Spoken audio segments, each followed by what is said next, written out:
Hello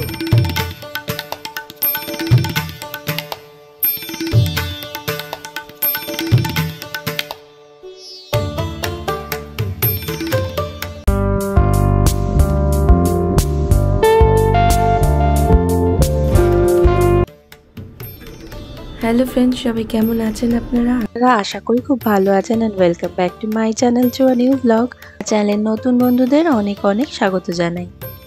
দীপ বাড়িতে চলে আসা মানেই ঝটঝট করে সমস্ত কাজ সেরে ফেলা, সেই জন্য আজকে সকাল থেকে কাজ করে আর এখন এসেছি পার্লারে। একটু কি করবে তুই? চুলটা কাটবি?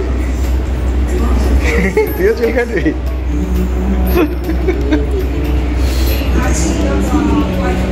এখন বেশ সন্ধে করে আর আস্তে আস্তে এতটাই দেরি হয়ে গেল, এসে দেখছি যে সমস্ত পার্লার বন্ধ হওয়ার সময় হয়ে এসেছে। এই 1 ঘন্টা 1.5 ঘন্টা মতো সময় ছিল। ভীষণ চুল উঠছিল বলে ভাবলাম চুলটা একটু কেটে নিই, তাই জন্য চুল কাটতেও এসেছি। ওনাদের বললাম, দেখিয়ে যতটা দিলাম তার চেয়েও বেশি চুলটা কেটে ফেলেছে জানেন। আমার এখন চিন্তা হচ্ছে যে মা দেখলেই বলবে যে এ বাবা তুই চুলটা সব কেটে ফেললি। মা তো ঠিক রেগে যাবে, যাকে কি আর করা যাবে। চুল একদম ছোট করে কাটতে আমার একদম ভালো লাগে না, সেই ছোট্টবেলা থেকেই। চুল বড় রাখার বেশ একটা নেশা, বেশ 1 পিঠ মতো চুল হবে, কিন্তু কি করব, এত চুল উঠছে। ওনারা বললেন যে একটা ওয়েদার থেকে আরেকটা ওয়েদারে এসেছেন তো, ওই জন্যই বোধহয় আরও এত বেশি চুল উঠছে। যাকে এখন সমস্ত কিছু হয়ে গেছে, ওনারা যা চুলগুলো টানলেন বাবা, এখনই মনে হচ্ছে 1 ইঞ্চি বড় হয়ে গেল। আর এই দেখুন মলের সামনেটা কি সুন্দর করে পুজো আসছে বলে সাজিয়েছে।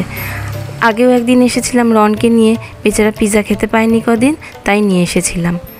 সেদিন আবার এমন সুন্দর করে সাজায়নি। যাক, আজ আবার সকাল সকাল একটু কাজ আছে, সেজন্য বেরোতে হবে, আর তার জন্য রেডিও হয়ে গিয়েছি। আর বেরিয়ে কাজ সেরে আর এখন এসেছি গড়িয়াহাটে। আর দেখুন একটু শপিং করব, তুমুল বৃষ্টি।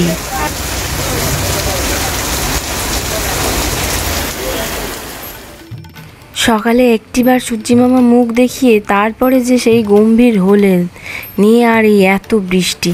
যাক, কেনাকাটা অনেকটা হয়ে গেছে, এবার একটু খেতে ঢুকি। তাহলে এত বৃষ্টির পরে খেতে বসেছো?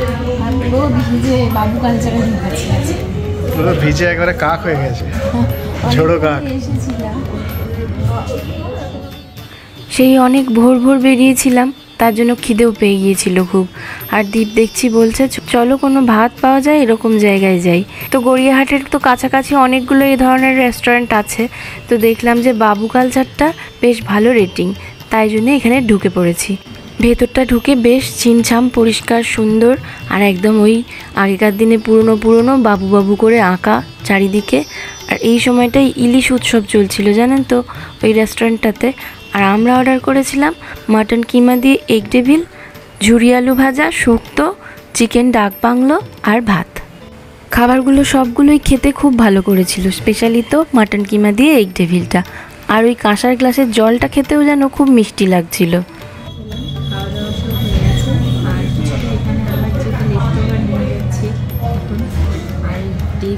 খুব ভালো লেগেছে, বাড়ির জন্য প্যাক করে না।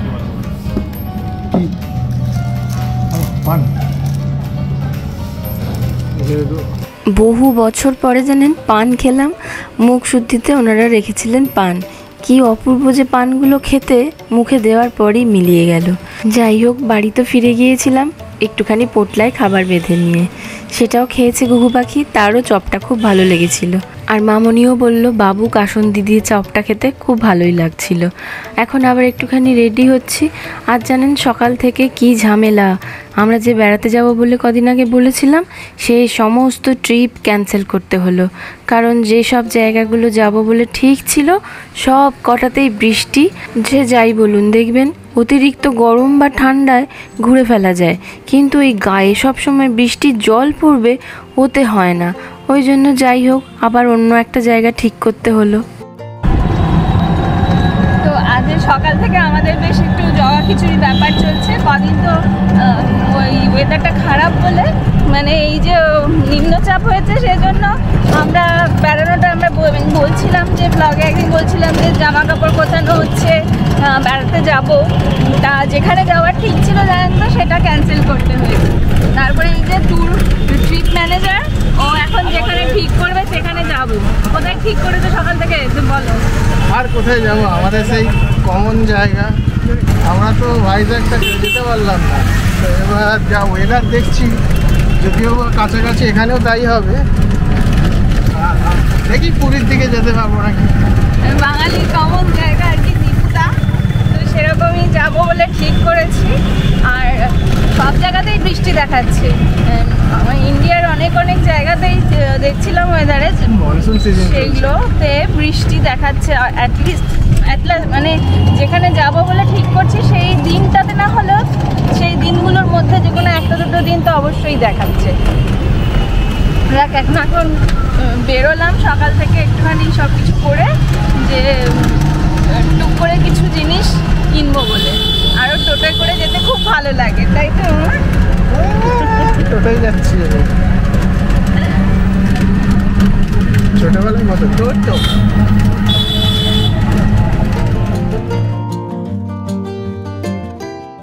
আগে আগে আমিও মাকে খুব বলতাম, মা জানো তো যখন টোটো হয়নি তখন তো রিক্সা ছিল, রিক্সায় চাপতে বেশ ভালো লাগতো। অ্যাটলিস্ট ভিড় বাস ট্রেনের থেকে রিক্সা অনেক ভালো লাগতো। এখন আবার টোটোতে চাপতেও আমার খুব ভালো লাগে, কিন্তু রাস্তার যা অবস্থা, একবার টোটো লাফালেই ব্যাস। এই জায়গাটা জানেন কি সুন্দর ছিল তখন। খুব বাজে অবস্থা, সব কিছু যেন অ্যাবান্ডন হয়ে গেছে, নিবাসী কমে থাকে। এখন আরও এই কদিন এত বৃষ্টি, নিম্নচাপ, বর্ষাকালটাতেই বোধহয় এইরকম বিচ্ছিরি একটা রাস্তার অবস্থা হয়ে থাকে। তার মধ্যে আবার আমাদের টোটো যে নিয়ে যাচ্ছে, তিনি আবার বললাম যে ভেতরের রাস্তা দিয়ে নিয়ে চলুন, উনি আবার মেন রোড দিয়ে বাস লরি গাড়ির সঙ্গে নিয়ে যাচ্ছেন। জায়গা কি থরি পায়, ওই জন্য এই রাস্তার সাইডগুলো দিয়ে খানা খন্দ ডোবা, তার মধ্যে দিয়ে আমরা যাচ্ছি লাফিয়ে লাফিয়ে টোটোতে। যাই হোক বাবা, অবশেষে সমস্ত কিছু কেনাকাটা শেষ। এবার একটুখানি খেতে ঢুকেছি। বাড়ির কাছে মল বলতে এই অবনী মলটা অনেকটাই কাছে, তাই জন্য মাঝে মাঝেই মন করলেই চলে আসা যায়। আর টুকটাক সব দরকারি জিনিসপত্রের দোকানগুলোও আছে। রন বলল বার্গার কিং থেকে বার্গার খাবে, তাই জন্য ওকে বার্গার খাইয়ে আমার তো সেই শুধু ওই চপের দিকেই মন চলে যায়, তাই চপ আর চা।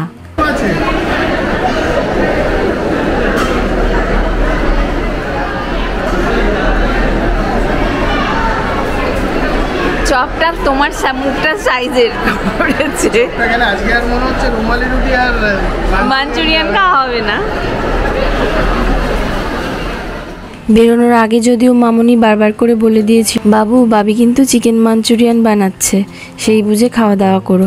ওই জন্য আর সেরকম কিছু খাইনি, আর আমরা এই রুমালি রুটিটা কিনে নিয়ে ঢুকছি। আর সেই সময় বিশ্বকর্মা পুজোর আগে আগেটাই ছিল। আর এই দেখুন ঠাকুর বসে গেছে। রন তো বেশ দেখে অবাক হচ্ছে, কত ধরনের ঠাকুর যে দেখতে পাচ্ছে ও। সকাল থেকে রাত অবধি এখন প্রতিদিনই কিছু না কিছু কাজ থাকে বলে আর সেরকম ছাদে আসা হয় না। আজকে এসে দেখছি বাবির এই বেগুন গাছটা থেকে সুন্দর ছোট্ট ছোট্ট সাদা সাদা বেগুন ধরেছে। যাক, আজ আবার এসেছি একটুখানি নিউ মার্কেটে, আর এখানে এসে খিদে পেয়ে গেছে। দুপুরের টাইম তো, সেই উপরের জন্য জানেন কতক্ষণ দাঁড়িয়েছিলাম, ওই জন্য দাঁড়িয়ে দাঁড়িয়ে খিদে পেতে আর কেসিদেশে ঢুকেছি। দীপ বলল যে চলো তাহলে রাধা বল্লভী খাই, আর ওই হাঁড়ির মতো মিষ্টি মুখ খোলা যায় ওইগুলো নিয়েছি আমি। যাক, কেনাকাটা সমস্ত কিছু হয়ে গেছে, এবার বাড়ি ফিরবো। আর ওদিকে হয়েছে আরেক মহা ঝামেলা। যাব বলে ঠিক করেছি আমার মামার বাড়ি তারকেশ্বর, কিন্তু ওদিক থেকে মামা মাসিরা সকলেই খবর দিচ্ছে, বারবার করে ফোন করছে যে এত বন্যা, মুন্ডেশ্বরী দামোদর সমস্ত নদীর জলে ছাপিয়ে উঠেছে আর গ্রামগুলো ভেসে যাচ্ছে প্রায়। ওই জন্য বারবার করে ফোন করে বলছে যে তোরা কিন্তু সব কিছু দেখে খবর শুনে তবে বেরোবি। আমার ভীষণ ইচ্ছে জানেন তো, যে কোনোদিনও দীপকে আমার মামার বাড়ি নিয়ে গিয়ে দেখায়নি। আর বাবা তারকনাথের মন্দিরেও যাওয়ার খুব ইচ্ছে আছে। এখন সমস্তটাই হচ্ছে ঠাকুরের ওপর, ঠাকুর যদি টানে তবে। যাক, এই দেখুন নিউ মার্কেট থেকে বেরিয়ে যাচ্ছি। নিউ মার্কেটে আর কি বলবো, এই জায়গা তো কোনো সময় বোধহয় ভিড় ছাড়া দেখা যায় না খুব একটা। যদিও যে সময় আমরা গিয়েছিলাম এটা তো আরও কিছুদিন আগের, সে সময় এত ভিড় হচ্ছিল না। এখন তো আর বলা যাবে না, পুজোর কেনাকাটা করবে বলে কথা সকলেই। আমার কিন্তু যাই হোক বলুন, ভিড় হোক আর যাই হোক, নিউ মার্কেট আর গড়িয়াহাট এই দুটো জায়গা যেতে খুব ভালো লাগে। আর ওই ফুটের জিনিসগুলো কিনতেও খুব ভালো লাগে, স্পেশালি জুয়েলারিগুলো। আর হাতিবাগানের আগে আগে যেতাম কলেজ লাইফে, কিন্তু ওদিকটা খুব আর যাওয়া হয় না।